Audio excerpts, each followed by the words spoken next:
আসসালামু আলাইকুম। সবাইকে স্বাগত জানাচ্ছি বিডি দর্পণের নিয়মিত আয়োজন আজকের দুনিয়ায়। আপনাদের সাথে আছি আমি ফাহাদিয়া মিতু। চলুন জেনে নেওয়া যাক সারা দুনিয়ায় এই পর্যন্ত ঘটে যাওয়া প্রধান খবরগুলো।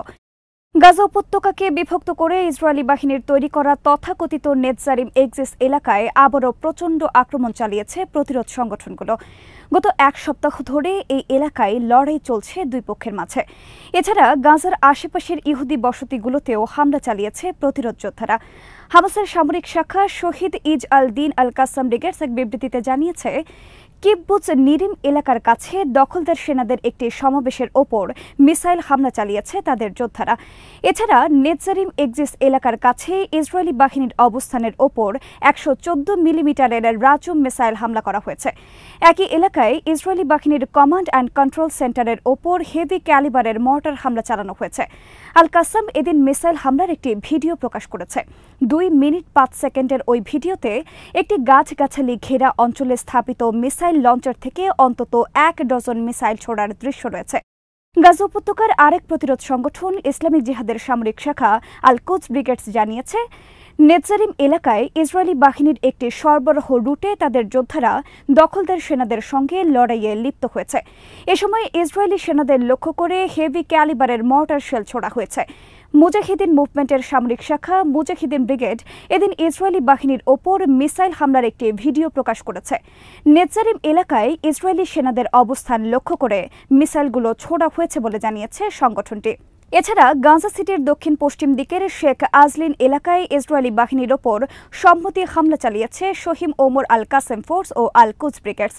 সংগঠন দুটি একযোগে দখলদার সেনাদের ওপর মর্টার হামলা চালিয়েছে। শহীদ ওমর আল কাসেম ব্রিগেড এদিন ইসরায়েলি ড্রোনের একটি ভিডিও প্রকাশ করেছে। গাজা সিটির আল জায়তুন এলাকার কাছে ওই ড্রোনটি সম্প্রতি ভূপাতিত করা হয়। ভিডিওতে ড্রোনটির বিভিন্ন দিক দেখানোর পাশাপাশি একজন যোদ্ধার কথা রয়েছে। আল জায়তুন এলাকায় নজরদারি করার সময় ড্রোনটিকে গোলা ছুড়ে ভূপাতিত করে যোদ্ধারা। নিজেদের আয়ত্তের মধ্যে থাকা যে কোনো জায়গায় ইসরায়েলগামী জাহাজে হামলা চালানোর হুমকি দিয়েছে ইয়েমেনের হুথি আনসারুল্লাহ বিদ্রোহীরা।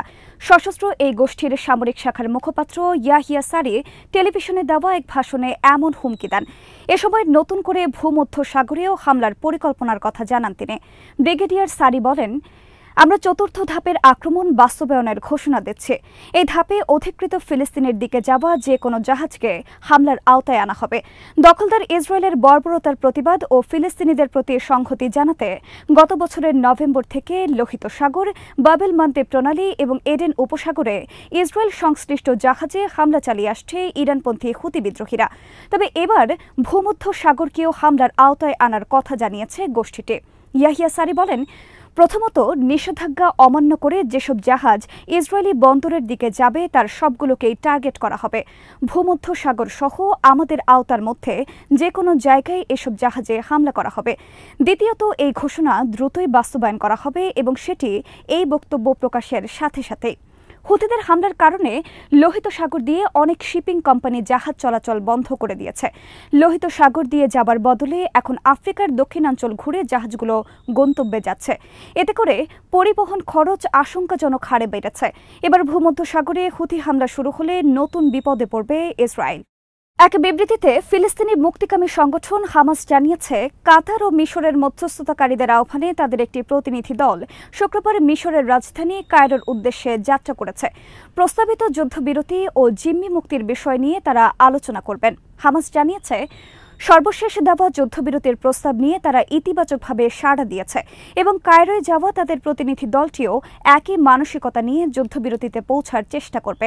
বিবৃতিতে বলা হয়েছে, ফিলিস্তিনি প্রতিরোধ আন্দোলন ও সশস্ত্র সংগঠনগুলো এমন একটি চুক্তিতে পৌঁছাতে চায় যাতে ফিলিস্তিনি জনগণের দাবি পূরণ হবে। এর মধ্যে রয়েছে গাজা উপত্যকায় ইসরায়েলি আগ্রাসন বন্ধ করা সহ পূর্ণাঙ্গ সেনা প্রত্যাহার, উদ্বাস্তুদের বাড়িতে ফিরতে দেওয়া এবং পর্যাপ্ত ত্রাণ প্রবেশ করার সুযোগ দেওয়া। গত কয়েক সপ্তাহ ধরেই মিশরের প্রস্তুতকৃত একটি যুদ্ধবিরতি প্রস্তাব নিয়ে আলোচনা চলছে। কাতার ও মিশরের মধ্যস্থতাকারীরা প্রস্তাবটি নিয়ে ইসরায়েল ও হামাসের সাথে দফায় দফায় বৈঠক করছেন। হামাসের লেবানন ভিত্তিক নেতা আহমেদ আবদেল হাদি এক সাক্ষাৎকারে আল মায়াদিনকে বলেছেন, হামাস প্রস্তাবটি গুরুত্বের সাথে বিবেচনা করছে। প্রস্তাবে কিছু বিষয়ে অনিশ্চিত রাখা হয়েছে যাতে আলোচকদের ভূমিকা রহস্যজনক মনে হচ্ছে। এই হামাস নেতা বলেন, শুধু যুক্তরাষ্ট্র ও ইসরায়েল লাভবান হবে এমন কোনো প্রস্তাব কখনোই হামাস মেনে নেবে না। অতীতে কেউ কখনোই প্রতিরোধ যোদ্ধাদের ওপর চাপ প্রয়োগ করে কোনো চুক্তিতে রাজি করাতে পারেনি। জনগণের সমর্থন নিয়ে লড়াই করা এই যোদ্ধারা কখনোই আত্মসমর্পণ করবে না। ইসরায়েলি বাহিনীর রাফা শহরে হামলার হুমকি প্রসঙ্গে আবদেল হাদি বলেন, নেতানিয়াহু যুদ্ধকে দীর্ঘায়িত করতে চান এবং তিনি শুধুমাত্র যুদ্ধের কিছু অংশকে থামাতে চান। রাফায় হামলার হুমকি প্রতিরোধ যোদ্ধাদের ওপর চাপ প্রয়োগ করার কৌশলে নেতা বলেন, রাফায় আক্রমণ করলে ইসরায়েলি প্রধানমন্ত্রীকে অনেক বিষয়ে উপহার দেওয়া হবে। কানাডায় শিখ নেতা হরদীপ সিং নিজ্জার হত্যাকাণ্ডে জড়িত সন্দেহে ৩ ভারতীয়কে গ্রেফতার করা হয়েছে। কানাডার অ্যালবার্টা প্রদেশের এডমন্টন শহর থেকে তাদের গ্রেফতার করা হয় বলে জানিয়েছে দেশটির পুলিশ কর্মকর্তা মনদীপ মুকের। পুলিশের এই কর্মকর্তা বিবিসিকে বলেন, গ্রেফতারকৃত ৩ জনের নাম যথাক্রমে করণ ব্রার, কমলপ্রীত সিং ও করণপ্রীত সিং। তারা সবাই এডমন্টন শহরের বাসিন্দা। আদালতের নথিপত্র অনুযায়ী তাদের বিরুদ্ধে হত্যার অভিযোগ আনা হয়েছে। পুলিশ জানিয়েছে, নিজ্জার হত্যাকাণ্ডের তদন্ত চলছে। ওই হত্যার সঙ্গে ভারত সরকারের সংশ্লিষ্টতা আছে কিনা তাও খতিয়ে দেখা হচ্ছে। গ্রেফতারকৃত ৩ জনের বাইরে আরও অনেকেই হত্যাকাণ্ডের সঙ্গে জড়িত থাকতে পারেন, তাই সামনে আরও অনেককে গ্রেফতার করা হতে পারে। গত বছরের 18 জুন কানাডার ভ্যানকুভার শহরের কাছে গুলি করে হত্যা করা হয় ৪৫ বছর বয়সী হরদীপ সিং নিজ্জারকে। ওই হত্যাকাণ্ডের পর কানাডার প্রধানমন্ত্রী জাস্টিন ট্রুডো অভিযোগ করে বলেন, এর পেছনে ভারত জড়িত থাকতে পারে। ট্রুডোর এই অভিযোগের পর কানাডা ও ভারতের মধ্যে কূটনৈতিক টানাপোড়েন দেখা যায়। ভারতের পাঞ্জাব রাজ্যে স্বাধীন শিখ রাষ্ট্র প্রতিষ্ঠার লক্ষ্যে খালিস্তান আন্দোলনের সঙ্গে যুক্ত ছিলেন নিজ্জার। তিনি বিচ্ছিন্নতাবাদী একটি গোষ্ঠীর নেতৃত্বে ছিলেন এমন অভিযোগে তাকে সন্ত্রাসী তকমা দিয়েছিল ভারত।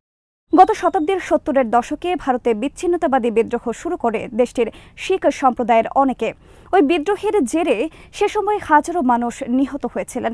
এরপরেও কয়েক দশক ধরে ওই বিদ্রোহের রেশ থেকে যায়। বর্তমানে ভারতের বাইরে বিভিন্ন দেশে পাঞ্জাবের স্বাধীন রাষ্ট্রের দাবিতে আন্দোলন চালিয়ে যাচ্ছে শিখরা। আফ্রিকার দেশ নাইজারে একটি মার্কিন ঘাঁটিতে অবস্থান নিয়েছে রাশিয়ার সেনারা। একই ঘাঁটিতে আগে থেকেই অবস্থান করছেন মার্কিন সেনাদের একটি দল। নাইজারের সামরিক সরকার দেশটি থেকে মার্কিন সেনাদের চলে যাবার নির্দেশ দিয়েছিল। ওই নির্দেশনা দেওয়ার 1 মাস পর মার্কিন ঘাঁটিতে অবস্থান নিয়েছে রুশ সৈন্যরা। গত বছর সামরিক অভ্যুত্থানের মাধ্যমে নাইজারের ক্ষমতা দখল করে দেশটির সেনাবাহিনী। এরপর এই বছরের মার্চে মার্কিন সেনাদের নাইজার ছাড়ার নির্দেশ দেওয়া হয়। ধারণা করা হচ্ছে, বর্তমানে নাইজারে যুক্তরাষ্ট্রের 1000 সেনা রয়েছে।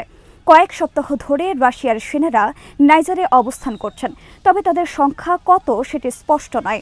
নাম গোপন রাখার শর্তে এক মার্কিন কর্মকর্তা বলেছেন, যুক্তরাষ্ট্রের সেনাদের সঙ্গে মিশছেন না রুশ সেনারা। তবে 101 নামের ওই বিমান ঘাঁটির আলাদা একটি কম্পাউন্ডে অবস্থান নিয়েছে রুশ বাহিনী। এই ঘাঁটি নাইজারের রাজধানী নিয়ামের দিওরি হামানি আন্তর্জাতিক বিমানবন্দরের পাশেই অবস্থিত। মার্কিন বাহিনীর ঘাঁটিতে এমন সময় রুশ সেনারা অবস্থান নিল যখন এই দুই দেশের মধ্যে কূটনৈতিক ও সামরিক টানাপোড়েন চলছে। বিশেষ করে ইউক্রেন যুদ্ধ শুরু হবার পর রাশিয়া ও যুক্তরাষ্ট্রের সম্পর্কের ব্যাপক অবনতি হয়। ব্রিটিশ সংবাদ মাধ্যম দ্য গার্ডিয়ান যুক্তরাষ্ট্রে অবস্থিত নাইজার এবং রাশিয়ার দূতাবাসে যোগাযোগ করেছিল, কিন্তু কোনো দূতাবাসই এ ব্যাপারে কোনো মন্তব্য করেনি। তবে মার্কিন ঘাঁটিতে রুশ সেনাদের অবস্থান নেওয়ার বিষয়টি স্বীকার করেছেন মার্কিন প্রতিরক্ষা মন্ত্রী লয়েড অস্টিন। নাইজারের সামরিক সরকারের অভিযোগ, যুক্তরাষ্ট্র তাদের অভ্যন্তরীণ বিষয় নিয়ে কথা বলছে, এ কারণে তাদের দেশে মার্কিন সেনারা থাকতে পারবে না। নাইজারের সেনারা অভ্যুত্থানের পরপরই প্রথমে ফ্রান্সের সেনাদের চলে যাওয়ার নির্দেশ দেন। এর আগে যুক্তরাষ্ট্রের সেনাদের চলে যেতে বলছে। মূলত আফ্রিকার দেশগুলো পশ্চিমা দেশগুলোর সঙ্গে দূরত্ব তৈরি করছে। অপরদিকে রাশিয়ার সাথে সম্পর্ক ঘনিষ্ঠ হচ্ছে তাদের। প্রথমবারের মতো পাকিস্তানের একটি স্যাটেলাইট নিয়ে চাঁদের কক্ষপথের উদ্দেশ্যে উড়াল দিয়েছে লং মার্চ 5 নামের একটি চীনা রকেট। শুক্রবার চীনের হাইনান থেকে স্যাটেলাইটটি উৎক্ষেপণ করা হয়েছে। উৎক্ষেপণ কার্যক্রম পাকিস্তানের ইনস্টিটিউট অফ স্পেস টেকনোলজির ওয়েবসাইটের পাশাপাশি চীনের রাষ্ট্রীয় টেলিভিশনে সরাসরি সম্প্রচার করা হয়েছে। চীনের সাংহাই ইউনিভার্সিটি ও পাকিস্তানের জাতীয় মহাকাশ সংস্থা সুপার কোর সহযোগিতায় স্যাটেলাইটটি ডিজাইন ও নির্মাণ করেছে Pakistan institute of speech technology IST। সংস্থাটির কোর কমিটির সদস্য ড খুররম খুরশিদ জিও নিউজকে বলেছেন, পাকিস্তানের স্যাটেলাইট 5 দিনের মধ্যে চাঁদের কক্ষপথে পৌঁছে যাবে এবং 3 দিন থেকে 6 মাসের জন্য চাঁদের চারদিক প্রদক্ষিণ করবে। চীনের লং মার্চ 5 রকেটের মাধ্যমে এই মিশন পরিচালিত হচ্ছে। তিনি আরও বলেন, স্যাটেলাইটের সাহায্যে চাঁদের পৃষ্ঠের বিভিন্ন ছবি তোলা হবে। এরপর গবেষণার জন্য পাকিস্তানের নিজস্ব স্যাটেলাইট ছবি থাকবে। প্রথমবারের মতো চন্দ্র কক্ষপথে যাত্রা করার জন্য দেশ ও সংশ্লিষ্ট বিজ্ঞানীদের অভিনন্দন জানিয়েছেন পাকিস্তানের প্রধানমন্ত্রী শাহবাজ শরীফ। এক বিবৃতিতে শাহবাজ বলেন, আইকিউব কিউ স্যাটেলাইট মহাকাশে পাকিস্তানের প্রথম পদক্ষেপ। পাকিস্তানি বিজ্ঞানী, প্রকৌশলী ও দক্ষ কর্মীরা পারমাণবিক প্রযুক্তিতে যেই দক্ষতা দেখিয়েছেন, সেভাবে এই ক্ষেত্রেও তাদের দক্ষতা প্রমাণ করেছেন। চীনের চেংই-6 চন্দ্র মিশন পাকিস্তানকে এই সুযোগ করে দিয়েছে। চেংই-6 নামের মনুষ্যবিহীন রকেটটি শুক্রবার দক্ষিণ চীনের হাইনান প্রদেশের ওয়েংচান স্পেস লঞ্চ সেন্টার থেকে উৎক্ষেপণ করা হয়। 53 দিনের এই অভিযানের লক্ষ্য হচ্ছে চন্দ্রপৃষ্ঠ থেকে পরীক্ষা নিরীক্ষার জন্য প্রায় 2 কিলোগ্রাম নমুনা পৃথিবীতে আনা। চাঁদের ওই অংশকে চাঁদের অন্ধকার দিক হিসেবেও আখ্যায়িত করা হয়, কারণ অংশটি পৃথিবী থেকে দৃশ্যমান নয়, সেখানে সূর্যরশ্মি পৌঁছায় না। আজ এখানেই শেষ করছে। সবাই ভালো থাকুন, সুস্থ থাকুন আর দেখতে থাকুন বিডি দর্পণ। চ্যানেলটি ভালো লাগলে সাবস্ক্রাইব করুন, সংযুক্ত থাকুন আমাদের ফেসবুক পেজে। আল্লাহ হাফেজ।